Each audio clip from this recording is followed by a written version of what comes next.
Tamang tama. Fiesta by sa. Welcome back sa aking channel. Yan. So yung mga kapatid at kami ho ay yan, nag-i-RR ho ng ano ating ini-RR to?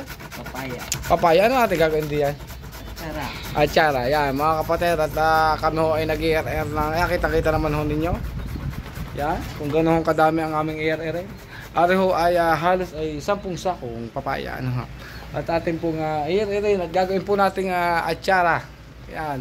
Ayun pong atsara ay napakasarap po niya sa mga sinaing na tulingan. At pritong hawot at tuyo, ano, daing, ano. Yan mga kapatid at pamaya-maya po ay ating titimplahan. Tatawagan lang po natin ang Reyna ng mga atsara, ang nanay Erle. So yung mga kapatid at ako'y tutulong nila at kayo po ay aming inayang manood at tapusin ang aming palatuntura. So yung mga kapatid at akin muna ipapatong dinay. At kayo po ay manood po ng aming pag-ir-ir. Siyempre, ang papaya ho. Ano ho? Yan, kaya naman ha. Habang nag-ir-ir, siyempre kami ho ay nangangati doon sa may tangke. Yung sa may tangke ho. Tuloy ang ir-ir, tuloy ang pangangati. At pag may dumating hong customer, tuloy din po ang luto ng lomi at saka ng chicken and the basket. Ano ho? Kaya naman ha. Yan, okay. Tapos muna. At saglit lang ho at akin muna hong pamaya ho, babalik ako kayo. At pagka ho, titimpla na ho ng Nanay Erle, ano? Siya, pamaya ho ulit. Yan. So, yun ang mga kapatid at ipapakita ko sa inyo ang procedure ng paggagawa nga ho ng ating atsara yan. Kailangan ho, kailangan ninyong papaya. Yan ho. Yan ni Garnay, magkadoo pa ba hindi ata magkakasawa?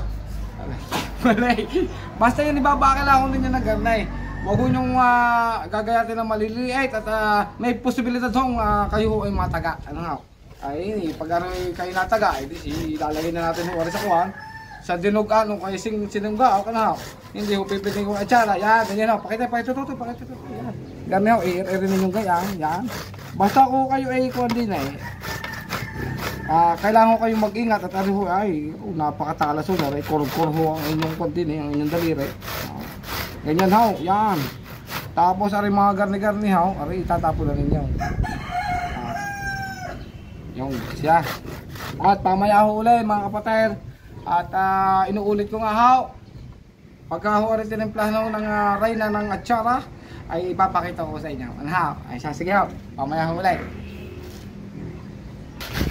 So yun mga kapatid at dumating na ho ang Reyna ng ating magagawa ng atsara. Yan po ang Reyna. Yan po isasamahan din ninyo ng carrots. Pakita yun na ang carrots. Ano yun? Ayan, ayan ho, sasamahan ho ninyo ng carrots. Tapos, basta ho pa may ipapakita ko sa inyo kung paano. Wag ho kayong tawag din wag ho kayong may inay pa. At atsara ng pamalakasan ng Nanay Erle. Oh yan, siya, pamaya babalik ako, huli kayo.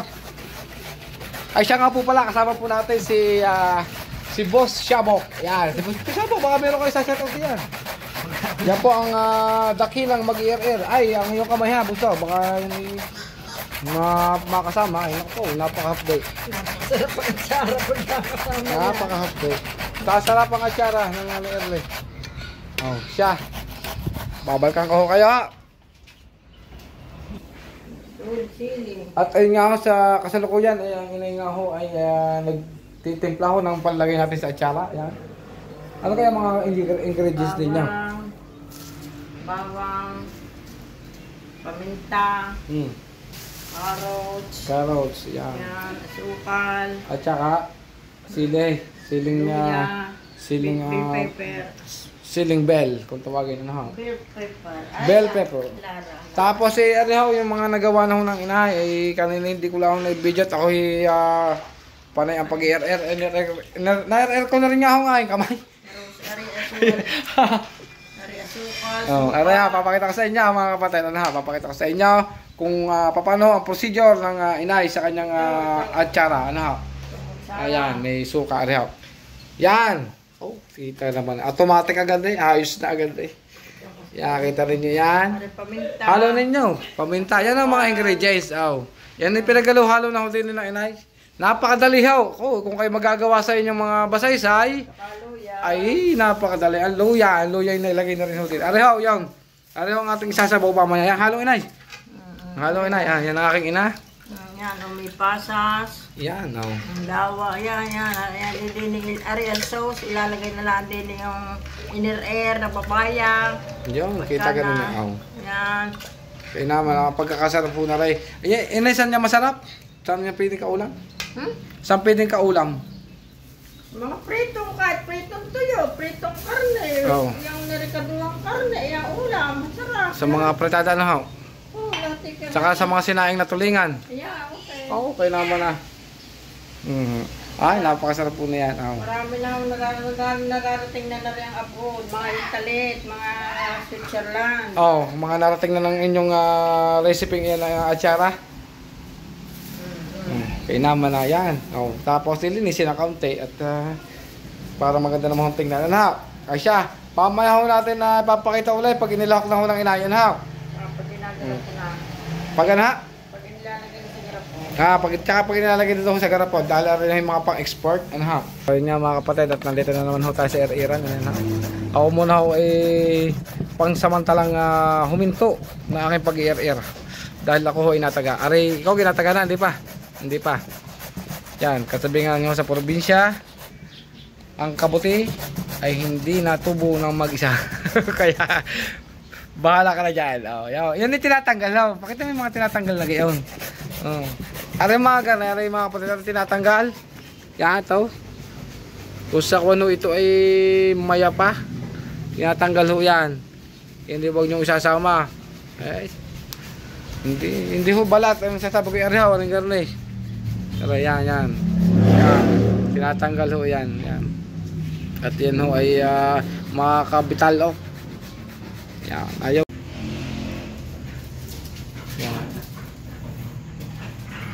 Yan ho ang ating siyempre ang ating reyna ng atsara. Ayaw, inilagay na ang kanyang mga recipe. Oh. Nandun na suka, bawang, luya, ay siling pula, tapos si carrots, paminta, asukal. Obo, ay kakulay yan, inyong damit. Ha? Kakulay na inyong damit. Ayan, Oh, yan, Nanay Erlay. Ay, ang inyong ginawa din na ay piniga. Ano ha? Ayan, mamaya yan yung dinaraya. Oh, dinarayer pa daw eh. Kailangan mo na. Parang Sadya ako may dryer ng papaya. oh, sadya ho may ari ho hindi ho sa kawasa washing machine ho dinarayer ha. Ari ho sadya may dryer ang Nanay Erlay ng papaya. Yun, hinalo na. Ngayon ari ho din ibubuhos. So, kulay na kulay pa lang yan. Katalo na eh. Kaya naman na. Yari na naman ang mga sinaing na tulingan. Yan, tsaka mga binutuhan. Yan ay tama-tama ko sa mga dasalan. Yan. Dasalan. Dasalan at sa mga pista, no? Kaya sa mga dasalan gagamitin. Mga pista, ha? Sa mga pista, no? Kung gusto nyo mga pangregalo, inyo lang ang kontakay ng Nanay Erlay. Ay, naku po. Ay, kayo naman ang masarap. Diyan sa mga baysanan. Po. Fiesta, baysanan, birthday. Katamang-katama ho yan. Lalo na pag ako mga araw ho ng Biyernes. Yung mga hindi nangangain ho ng karnay. At ano nga tawag doon? Kuwaresma. Kuwaresma. Hindi, yung pag-Biyernes ito pag hindi nakain ng ulam. Pagka nga kuwaresma ito, mga berries. Ayaw. Pag Biyernes nga ang iba hindi nakain na yun ng ulam, eh di araw. Pang ulam na hurit tsaka sila dito. Kahit tuyo ang pang-ulam din. Ulam din. Kahit daw tayo. Ay siya, paano gagawin natin ngayon? Kaya ganun niya. Ay, nakakapagitay muna, bot mo rin. Tari, ikakong iwawag ko pa. Hindi pwede ilagay ng gana rin. Ay, wag pag-ahuray. Ay, ilagay doon sa tigyan. Itay. Iwan ko. Oh, usog. Galing sa dryer. Diyan sa silya. No. Baka naman magtihaya di yan. Hindi. Yung pala yung winawag pang gayon. Aba, ay kapit-kapit eh. Kita ka naman. Pero Kita naman ninyo ang ginagawa Ay yun naman eh. kung kamay may malinis naman ang kamay. At saka nandun ang sarap ng wala namang sumarap na hindi kinakamay kaya naman ano. Yan. Oh. Kasama ang mga kasingsing at saka mga rilaw. Nya! Ay, kaya naman pagkakadami na yan, inay. Ano ba, yari? Oo. May 4 na pong garapon na rin. Ito? Patulaw. Nasaan ka mga garapon natin? Ay, di ka rin nakabilaw. Oo. Yaw! Arihaw ang paglalagyan. Yan. Kita nga naman ninyo. Pagkakadamay. Ikaw. Yan. Kasyang-kasya hindi yan. Hindi na. Sa baba. Doon, iuho mo doon. Iuhaw. Ayan. Oo, yan. Patulong yan. Yan. Inuhaw. Yan. Kahig ninyo. Yung kinahig na. Early. Kawala Jow. Pag hindi pa sumarap, aywan ko naman. Yung. Ay, bago na RR, kung ilang oras. Mamaya ano lahat, igagarapon na. Ayun, para patitiimin lang ang lasa at igagarapon. Yung lasa-lasa yan, sabi ni Kuya ko, sana kayo may dalang atsara, lang mo. Yung malayari Yung, tingnan niyo at may mga order na pala hindi pa ginagawa na Nanay Erlay. Ikaw. Walang dyan. Pagkakasarap ng sabaw na rin. Yung. Nagsama-sama na. Sabi na Nanay Erlay, yun nilamas na. Pag daw nakasama, ang bato ng singsing ay magkano? 34,000. 34,000. Napakaswerte yaw. Makakakuha ng buting iyaw. Merong brilyante. So, yung mga kapatid, sa muling pagbabalik ho ng ating atsara. Ayan, natin na hong ilalagay sa kontinitore. Yan sa plastic na yaw. Yun, doon. Ilalagay na ho ng Nanay Erles sa kanyang garapo. Yan. Tingnan mo na ako. Tamang-tama. Ang sabaw. At ang atsara ng Nanay Erle. Yung siniksik po, ay kaya naman wala kayong katalo-talo sa atsara ho ng Nanay Erle. Iyan. Tapos tataklaban.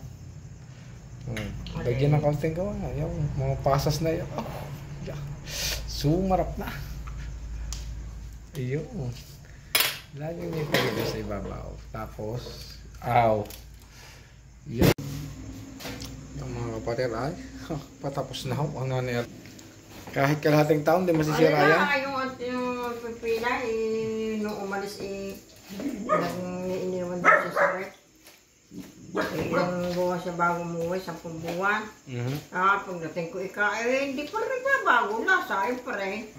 Galing mo magawa. Yeah, sabi.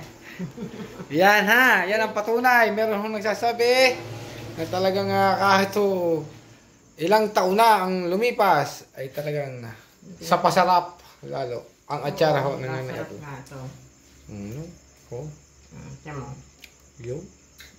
Hindi nagbago ang lasa. So yung mga kapatid at bukas ho ay pag natapos ay bukas ho ay lalagyan ho ng silyo at hindi ho matapon ng sabaw ay matatapon ng sabaw ng hap. Yan mga kapatid siyempre ang atsara ng Nanay Erle ganyan ho nagsisilyo. Binubluwer ng Nanay Erle. Sagay nyo nakuha yung teknik na yan? Saan nyo nakuha yung teknik? Akala ko katang isip para din ang machine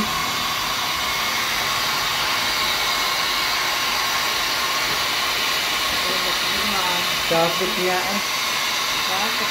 Yan, yan papunta na akong abroad. Ay, sasige na, baway.